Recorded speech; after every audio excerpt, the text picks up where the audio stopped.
Welcome to the Asking Why podcast. I'm your host, Clint Davis. I'm a marriage and family therapist and licensed professional counselor trained in trauma and addiction. The Asking Why podcast is for anyone on a journey of healing and restoration.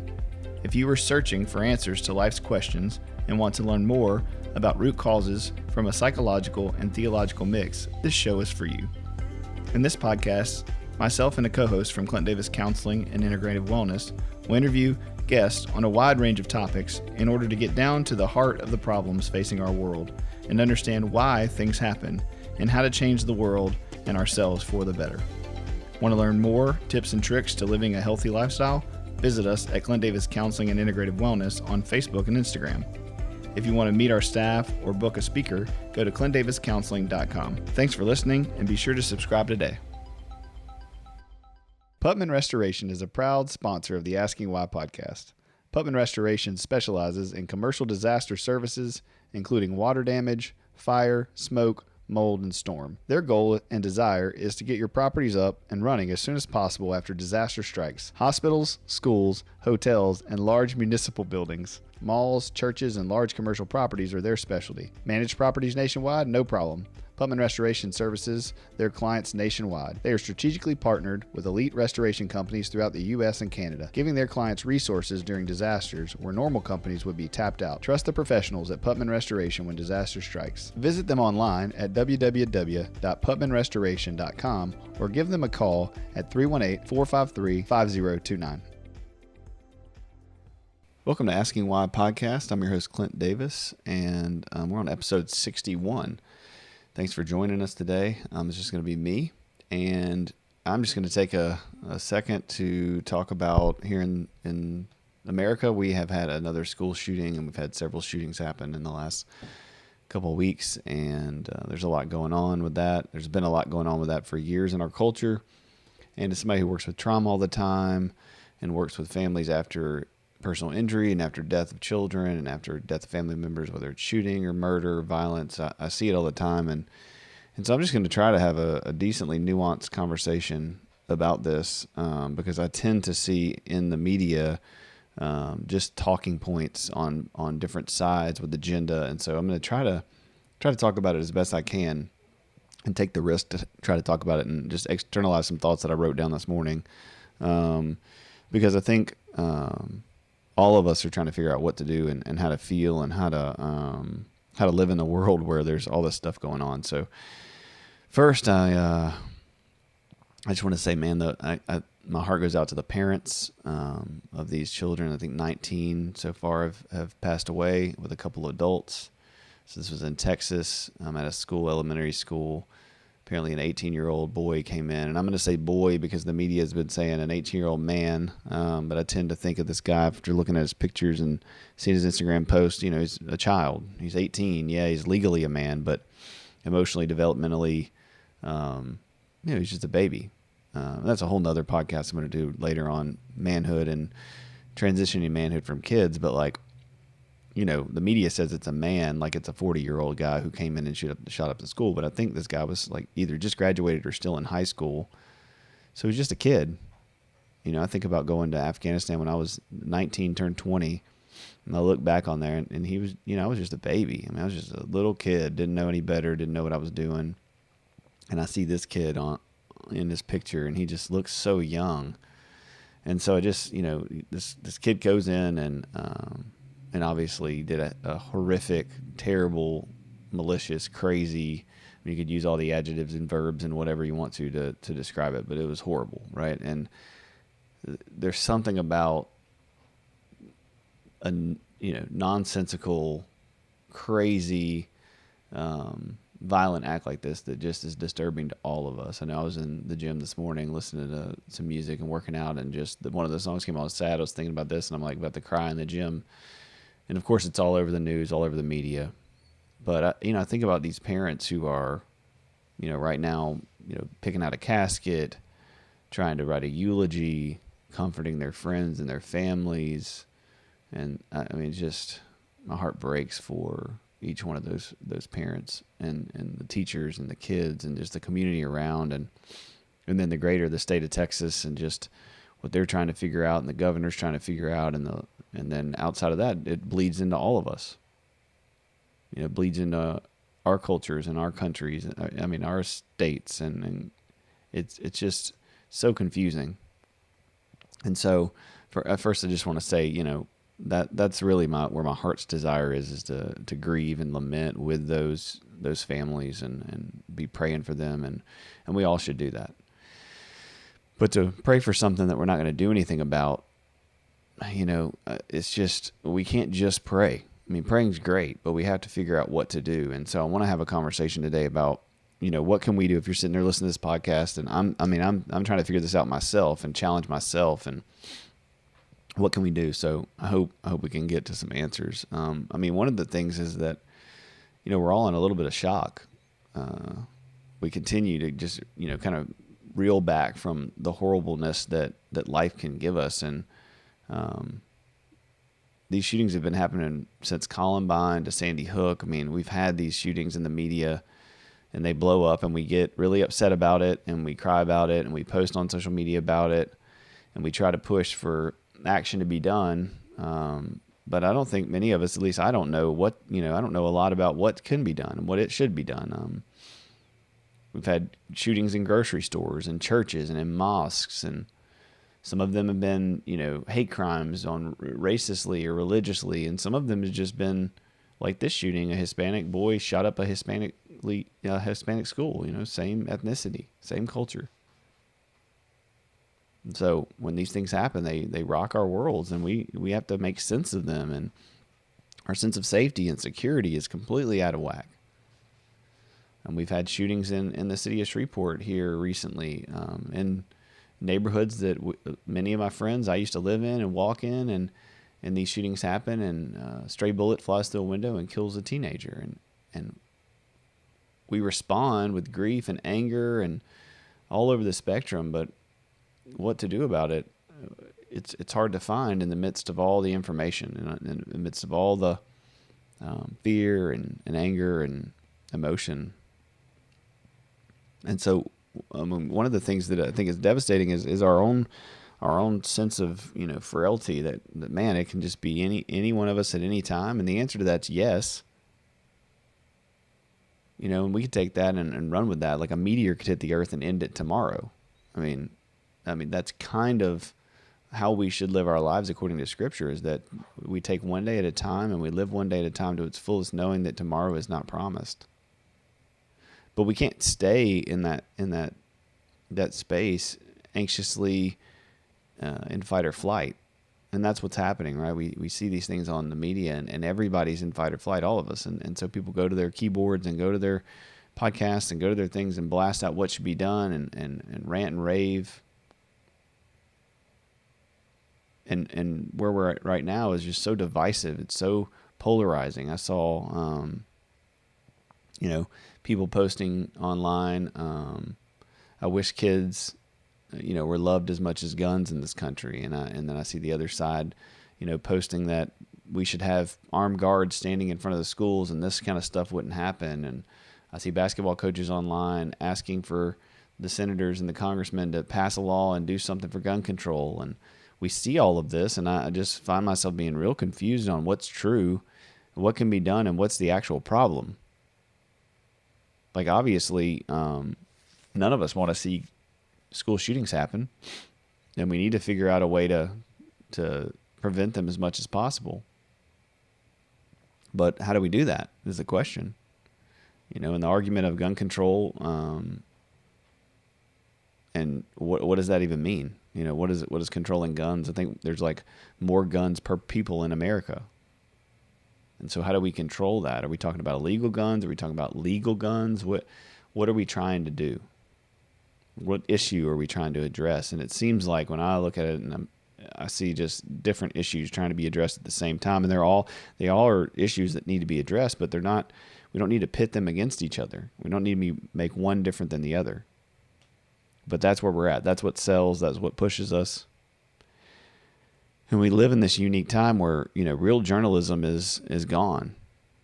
We look at currently the Johnny Depp Amber Heard case where she put out the things that happened, and articles were written, and now we're figuring out if it did or didn't happen. But used to, you'd have to have sources and proof for it to come out. And you can see the media as they post things, 18-year-old male, adult this, this happened because of a hate crime, before they even find out if that's actually what's happened and what that is. There's an agenda. Through COVID, we saw the same thing. We just false information, mixed information, change of information, voter fraud, right? Our elections happen and all this media stuff. And I think all of us just find ourselves being like, man, do I trust the sources? Do I trust what I'm being told?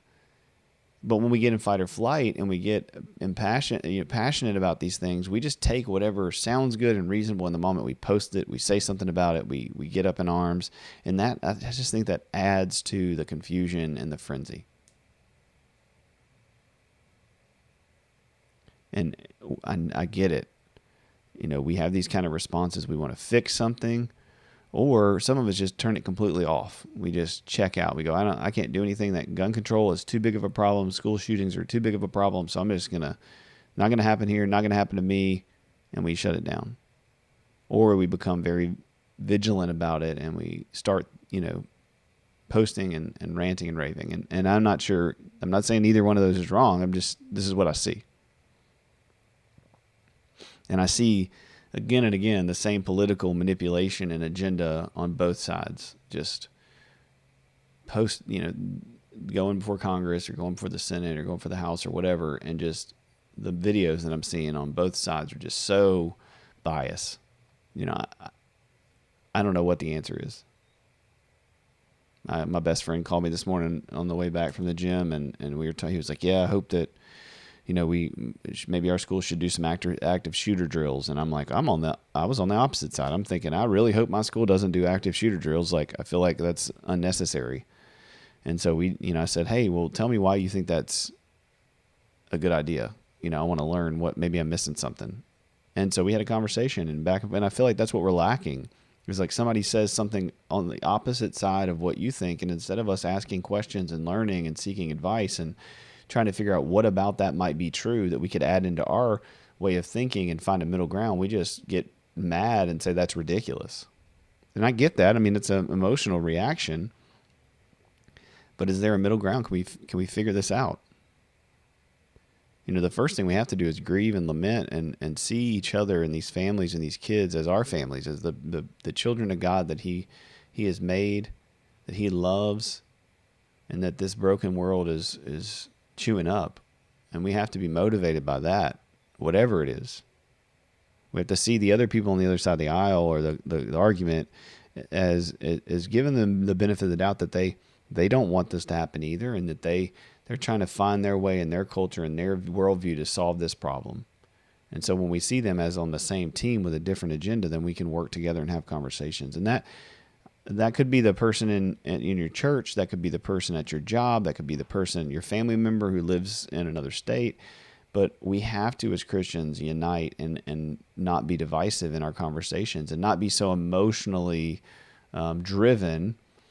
Yes, we have emotions. Yes, we should feel those emotions, and they should guide us and direct us in some way to let us know what's going on. But then we have to get to truth and grace and mercy in our conversations with each other. And so the question is, what are we going to do to prevent the death of our fellow Americans and these kids? What can I do? What can you do?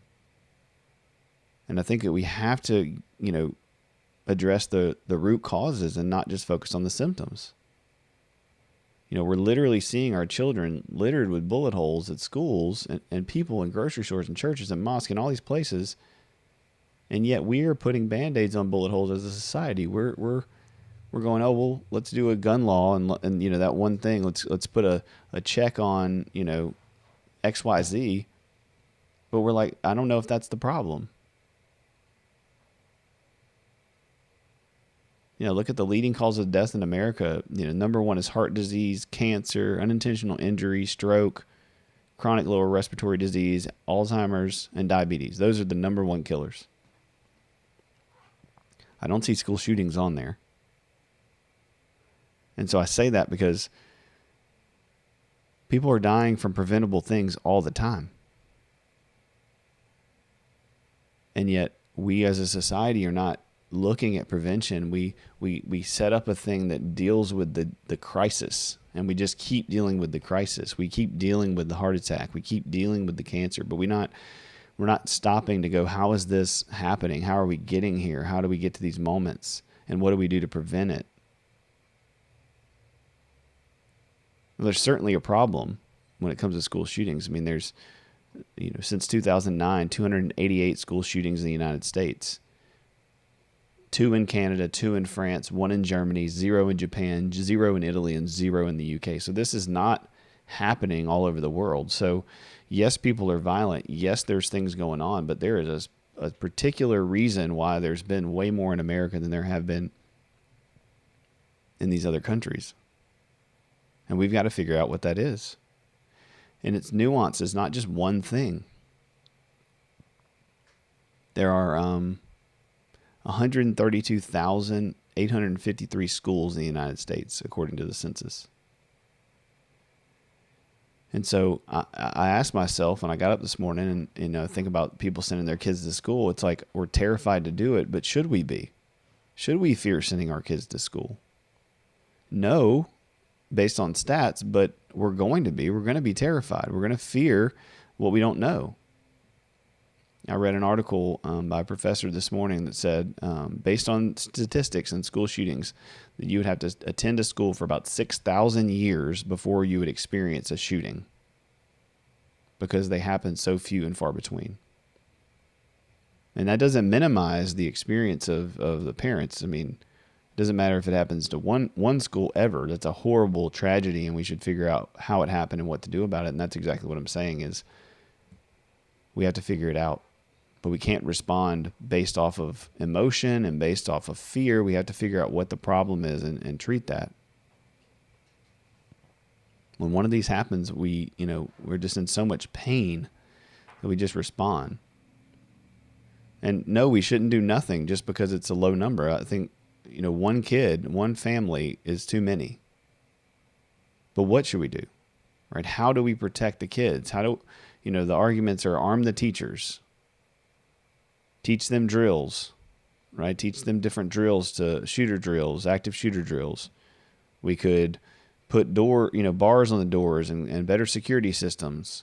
We could put fences around the schools where there's one gate in and one gate out. I mean, we're talking about having to militarize our education systems based on something that doesn't happen very often.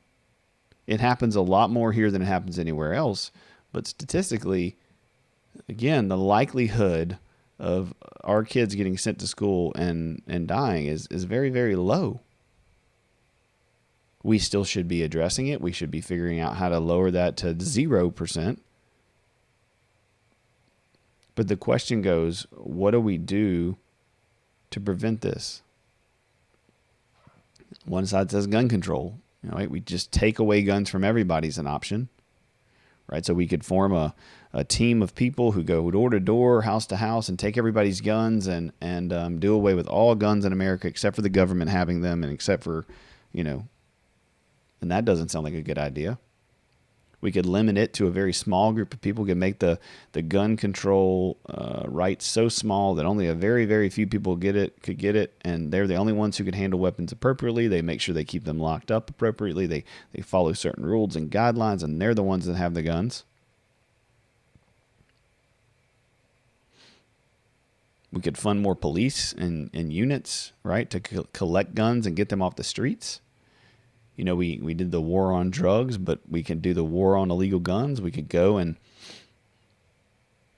our tax dollars and our money could go to having lots of more police on the street and going all over the place and being all the way around. Well, that's the problem, right? We don't even have enough Shreveport cops to do what we have to do here. Why is that? Well, there's not enough funding. Why is there not enough funding? Well, the government has to fund that. It's a government organization. Or the state has to fund it. If it's a private police force, there has to be money to pay people to go and do these things. And what would that look like? What would that change in our cities and our communities? There's some countries where they have an armed person at a gas station everywhere you go. That Haiti, there's a person on the corner with a shotgun, and they'll take you out. Do we want that to be the culture that we live in? Will that make us feel safe? I don't know the answer.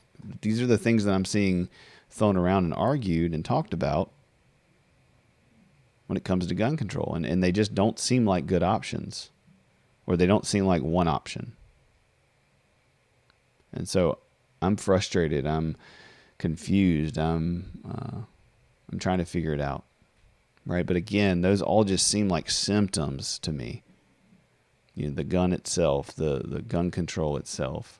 The argument about guns is, to some degree, confusing, because it seems to me that this 18-year-old kid, let's look at this one scenario. How do we prevent this one scenario? Well, this 18-year-old kid, where did he get those guns? Well, he got those guns illegally. He didn't get them legally.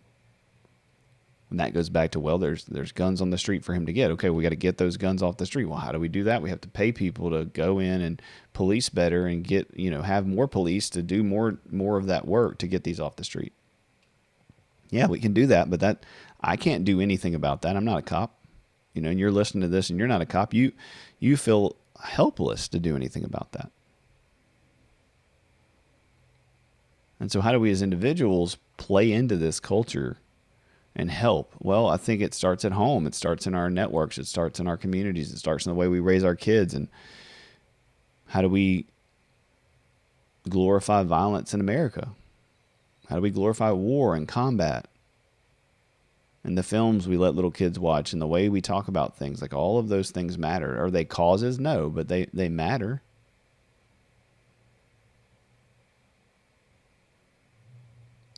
People love to go to the shooting range and shoot for recreational sport. And, there's no problem with that. It's America. You do what you want to. But we have to ask ourselves why. Us as individuals, we have to ask ourselves, why do we do certain things? Why do we like to dress up in military garb and go out and shoot and have AR-15s? And again, there's where the argument goes. Well, we need to take these AR-15s off the street. And it's like, this kid had a pistol apparently. Should we take all the pistols off the street too? Like, the argument just gets so convoluted, and it misses the point to me.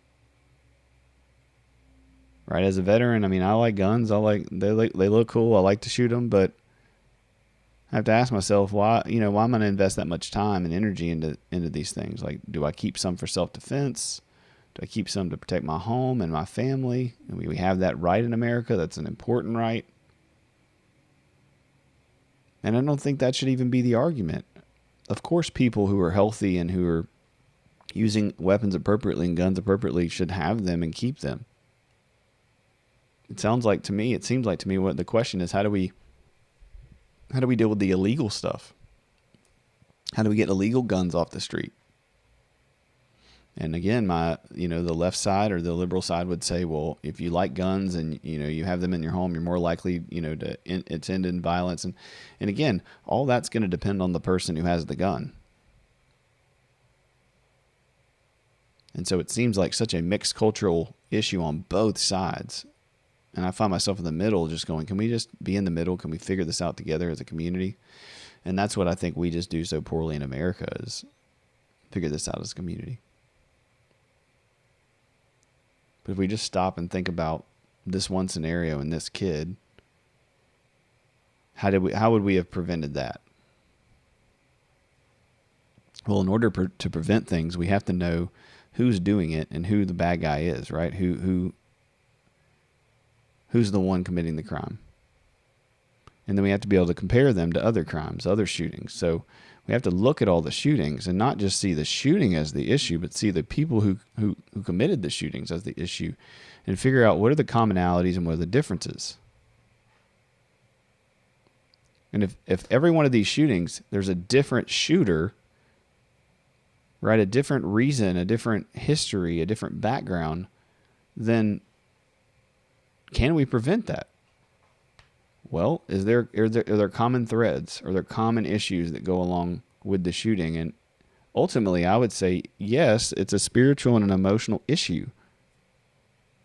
Right? It's somewhat a mental health issue. And people get tired, and, that's the other side. Don't say anything about their mental health. They're crazy. They don't deserve that. The problem's the gun. But we have to deal with that too. So let's deal with the guns. Let's figure that out. Let's find out how to get illegal guns off the street. Let's figure out how to pass laws. I saw Steve Kerr, coach for, I think, Golden State, saying, for the congressman to pass the law. Well, great, let's pass the law. But if we pass the law, is it going to fix an 18-year-old with illegal guns from walking in and shooting a school? I don't know. It's outside of my pay grade. I don't understand why they don't just pass the law. Right? Why not? Let's pass the law and then let's find out if it happens again. Well, we know that didn't solve it, so now what can solve it? So we can't freeze up and not do anything. But when we're in the Army, when I was in the Army, we had to know what the Al-Qaeda or the Taliban were going to do in order to stop them. And so we have to know how they think. There's a author, Peter Langman, and he wrote a book about school shootings. He did a ton of research. He's a psychologist, and he used statistics and followed around, all these different schools. And he talked about, how we have to think about school violence. And so he was saying we have to define what is school violence and what do we mean by that, because some people would describe school violence as bullying, but what we're focusing on, right, is this kind of school shootings in a large scale, and that's what he talks about in his book.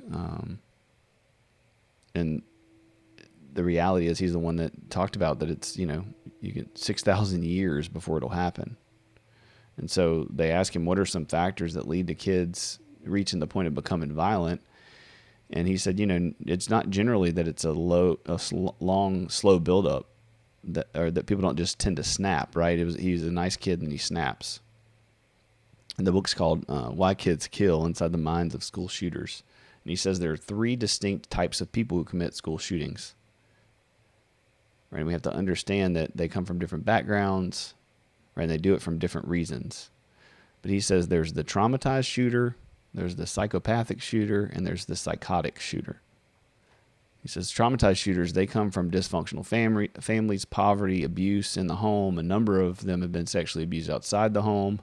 Their parents are generally poor. The kid bounces around from house to house, from moms to dads to grandmas. And sometimes they're in and out of foster care. There's no stability. And eventually, right, these are the kids who go to school and rage out because of depression and anxiety and mental health issues. The others who are these essentially, they can come from stable and what seemingly intact families. I would say that there's not many of us that don't have trauma and have something, but he says one type is the psychopathic, and someone who is narcissistic, and they don't care about other people. They don't have any empathy. They don't have any remorse. They don't respect laws, regulations, authorities, and they're going to do what they feel like doing. They're often very sadistic, and so they get a thrill over having the power over life and death. And so this is the thing that we have to figure out, like which one is it each time. They don't typically have, these kids don't have a strong socials group. They may have some friends, but not very many followers, and they're usually pretty isolated. But when we talk about the psychotic group, right, the third group, this is the group that is really isolated. And this is the group that he says is under schizophrenic spectrum, and they're usually, the kids who don't have any friends. They don't speak to anyone for 4 years in college. They're extremely loner. This was the guy from Sandy Hook. This was the Virginia Tech shooters. These were the kids who no one saw coming. And so when you see this extreme isolation, this is what he calls the psychotic shooter. They're having hallucinations. They hear voices. They're paranoid and delusional. So these are kids that we have to understand that if they're so isolated, they're so left out, like why does that happen? It would be my question as a therapist to this guy. Right? And so obviously that starts in the home, that starts in our communities, that starts with paying attention and knowing what to look for. The other argument that comes up is like, video games, like violence in media and all these things. And yes, we glorify that stuff, but there are millions of kids who play, Grand Theft Auto, who play, Medal of Honor, who played these games, and they don't go out and kill people. So we have to figure out what's the link between that. And if you go back to his 3 examples, right, you have people who are more susceptible. So if you have kids who are in the foster care system, if we have kids who have been in a divorce situation, if you have kids who are already set up from trauma and connection and relationships, exposing them to violence is going to, right, cause more violence later in the future. The risk is higher for these kids. And so we have to do a better job as a community, as a culture, of tending to these kids when we see them at their earliest stages of being at risk. I'm getting to go speak at the United States Trafficking Conference about what makes a pimp and what makes a human trafficker. And it's the same thing, right? If we're going to stop trafficking and human trafficking and prostitution and pimps, and then we have to figure out, how does a male become a trafficker? How does a male become a pimp? How does a male buy a prostitute? So we got to look in their history and understand where this came from and what happened to them when they were little and when they were children, and how that shaped their arousal and their understanding of women and violence and relationship. And we have to figure out, are they humans that are broken and traumatized, or are they psychotic or psychopaths? And each one of those things is going to take a different leaning, but it's the same thing here. The symptom is a school shooting, but it could be that they become a trafficker or a pimp. It could be they become an abuser. It could be they become a drug addict. It could be they become whatever that we would see as evil and heinous and violent, that corrodes our culture and that destroys our lives and our families, and we don't want that. But we have to dig in, and we have to do prevention with our children. It starts with these innocent little kids who grow up in families with no support. It's not just a video game. It's not just they had access to a pistol. It's not just that they had these symptoms. It's that they had things going on way before these things happen that we have to do something about.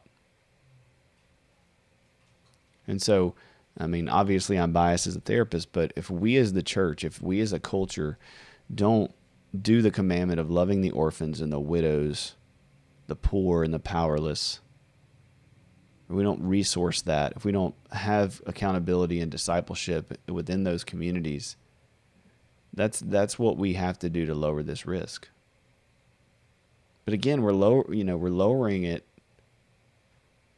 from less than 1% to 0.00006%. So even if we do all of that, does that mean there won't be someone who slips through the cracks and loses it and shoots somebody in a grocery store or shoots someone in a... No, because there's sin in the world. There's brokenness in the world. That will always happen. Until heaven is restored, the earth is restored and heaven is brought to earth, then these type of things will happen no matter what we do. Again, that doesn't mean we don't fight. That doesn't mean we don't advocate. That doesn't mean we don't try to figure things out. But we also have to learn as a community how to live in the in-between, and how to support one another in the middle, and how to engage in conversation with each other kindly and lovingly, assuming that the other person wants the same thing that you do, which is to not have kids be shot at school, and that everybody's probably doing the best they can. The last thing I'll say is, that's what we can do as individuals, but I do think that the schools can do something to protect, and that's just be aware, right? Be more mentally informed, be more aware of kids and looking out for kids who might have some red flags or some things for teachers and administrators to look out for. Some of them have attacking related behavior. They get in fights or they're aggressive. They, talk about maybe, planning an attack with somebody or write a letter. They stockpile weapons. They research other shooters online. Right, they try to recruit friends to join them, or they could, maybe warn a friend to stay away from school that day. I know this kid posted, a clip and some weapons, automatic weapons, on Instagram. Did anybody report that? Did we talk about that? It had been I think several weeks since he had posted it. And the thing they call that is leakage. So it's when they leak their intentions, right? They don't realize they're in a disassociative state, or they're in a chaotic state, and they post on Instagram not knowing that what they're thinking and their unconscious and their thoughts are leaking out for everybody to see. And if we're not trained as a community, if we're not aware of those things, or we keep so individualized that we don't say anything, then right, we don't prevent it. And so if schools are trained to recognize threats, they can, prevent attacks. So we've got to do something different. We've got to have conversations about community and about looking for the warning signs, about looking at in our homes as parents. And it's so daunting to think about, like, how do we all fix that? And I don't think we can. Right? None of us can go into every home, but we can do what we can in our communities with people and conversations.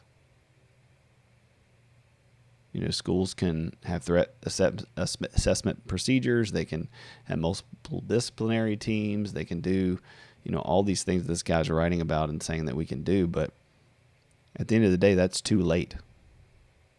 Lockdown procedures are great, but that's going to minimize the damage. It's not going to prevent the attack.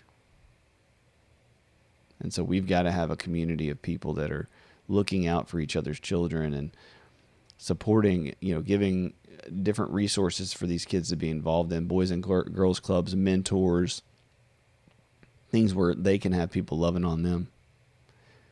And if they are one of those children that's a psychopath or psychotic, it's going to be a chemical issue, right? And we're going to see that early on, and we need to have spaces and places for those kids to get help early on.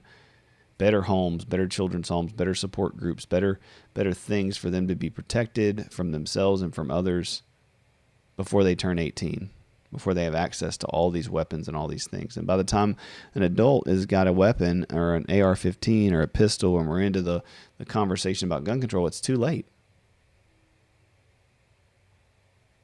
Just like when a woman's trafficked or prostituted, it's too late. We've got to get to the prevention piece earlier with children and families and get back to the nuclear family being a thing, and the church can do that. We can teach that. We can educate that. We can support that with our money, with our time, with our love, with our grace, with our mercy. We can do those things.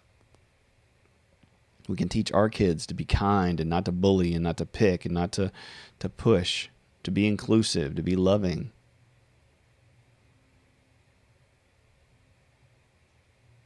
We have to change that paradigm in our own lives, and that's the only thing we can do. I don't think we're going to be able to, fix the problem with guns in America or with mental health totally. But man, we can have better conversations, more nuanced conversations, and we can love on each other as we do it.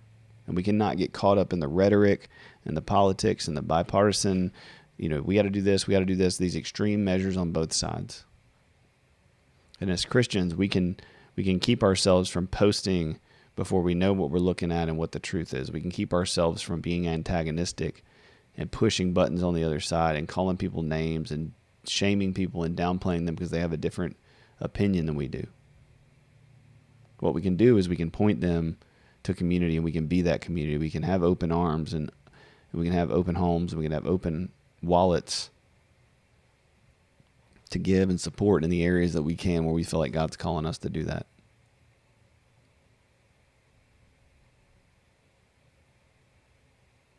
We can continue to change the world from the inside out, but most of us, as I find myself today, just feel helpless sometimes to do anything. And it feels like too much. And so my question to us, as we wrap this conversation up, is, I'm not here to give you a bunch of answers and tell you. I'm just externalizing a bunch of thoughts that I think a lot of us are having. But can we pray? Can we think? Can we be thoughtful about the influence we have in our lives over kids? Right? The kids in our schools, the kids in our neighborhoods, the kids in our city. Do we have a way to reach out to them, to love on them, to connect with them? Are we taking care of ourselves and being healthy enough to listen to the Holy Spirit when something's wrong, something's confusing? Do we see, our own sin and our own brokenness in ourselves and our own capability of being hateful or racist or angry or bitter? And by the grace of God, we didn't turn out to be an 18-year-old who lost his mind and did something horrific. There is evil in the world. There is brokenness in the world, but we do have the light. We do have the answer in Christ. And he died to pay for our sins, to pay for the sins of this kid, this 18-year-old, for the other shooters, for the other violent acts that happen in the world, for the pimps, for the traffickers, for the prostitutes, for everybody who seeks him. And so do we have that same posture? Can we keep that same posture? Can we rise up against atrocities and stand up against them? But can we find a way to let the Holy Spirit work through these things to bring good out of horrible, horrible, horrible situations? I think we can. And I think that's different for all of us. I think everybody has a different role as we're the body of Christ. Some of us are a mouth, some of us are a hand, some of us are feet. Some of us are really good at praying. Some of us are really good at going and doing things. Some of us have a lot of money and we can give. I don't know what it is that is your thing, but we have to stop right now, today, and do something.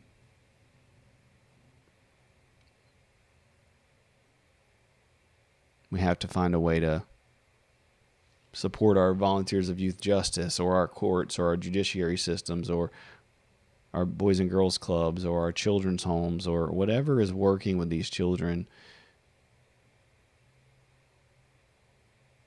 But we also have to know that's not going to fix everything. That's not going to stop the problem. That's not going to stop some kid from being abused and turning into a monster. But the thing is, there's no such thing as monsters. There's just human beings who are broken and who have a history and have a story and have a background. And if we can be the church who understands people's stories and their backgrounds and loves them through it and walks beside them through it, we can see change. So that's my thoughts on it. I don't know if any of that made sense or it's all just rambling, but I hope that you're listening and you're as confused as I am, that gives you some comfort in knowing that nobody has the answers. And when somebody's acting like they have the 100% answer, it's okay to go, oh, I don't really agree. It's not, instead of jumping in both feet. It's okay to have conversations and ask questions and say, tell me why you think that. Tell me why we should do that. Okay, that makes sense. What about this? And have dialogue. And we should be doing that with the people in our lives, not online with strangers. Not in comment sections on, MSNBC or Fox or wherever. Because the world's watching us. And they're watching how we react and we respond to these situations. And we have to do it in love and grace. And truth. But at the same time. Thanks for listening as always. I'll have some more guests on the next couple of weeks and have some better conversations or good conversations or however you want to measure it. But thank you for listening. Thank you for continuing to follow us. You can go to our Facebook page, Clint Davis Counseling, or our website, listen to the podcast, wherever you listen to podcasts. Like and subscribe on YouTube. Hope you guys have a good day. God bless you.